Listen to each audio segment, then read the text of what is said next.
بسم اللہ الرحمن الرحیم۔ دزارہ چینل کے معزز ناظرین، السلام علیکم ورحمۃ اللہ وبرکاتہ۔ ناظرین، آج کی ویڈیو میں ہم بتائیں گے کہ مرد نے اپنی بیوی سے ہم بستری کی اور ہم بستری کے بعد عورت نے غسل کر لی۔ غسل کرنے کے بعد عورت کی شرمگاہ سے مرد کی منی باہر نکلی، تو کیا عورت کو دوبارہ غسل کرنا ہوگا یا نہیں؟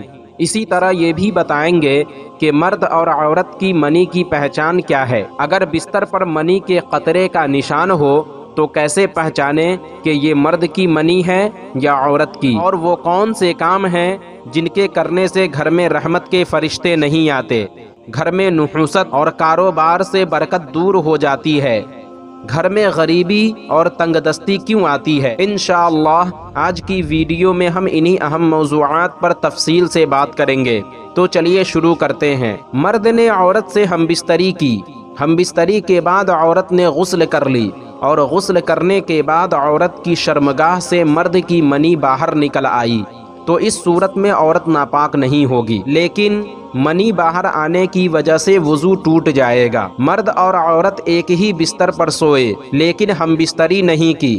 صبح جب بیدار ہوئے تو بستر پر منی کے دھبے کا نشان دیکھا۔ مرد اور عورت دونوں کو یاد نہیں کہ احتلام کس کو ہوا ہے، تو اب اس دھبے کو دیکھیں۔ اگر وہ دھبا لمبا سفید رنگ کا اور گندا سا ہے تو یہ منی مرد کی ہے اور مرد پر غسل فرض ہوا۔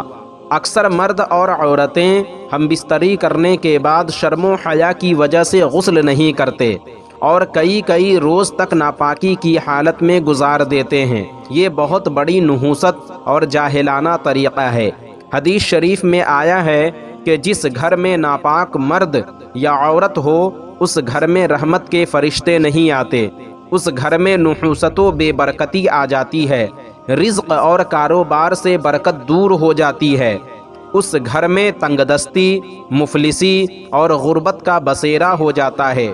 اس لیے ضروری ہے کہ جب بھی ناپاک ہو تو جتنا جلد ہو سکے غسل کر لے، تاکہ اس طرح کی تمام آفات و بلیات سے محفوظ رہے۔ اللہ تعالیٰ کی بارگاہ میں دعا ہے کہ اللہ تعالیٰ تمام طرح کی آفات و بلیات سے ہر مسلمان کی حفاظت فرمائے، آمین۔ تو ناظرین، آج کی ویڈیو میں بس اتنا ہی۔ امید کرتا ہوں آپ کو ہماری یہ ویڈیو پسند آئی ہوگی۔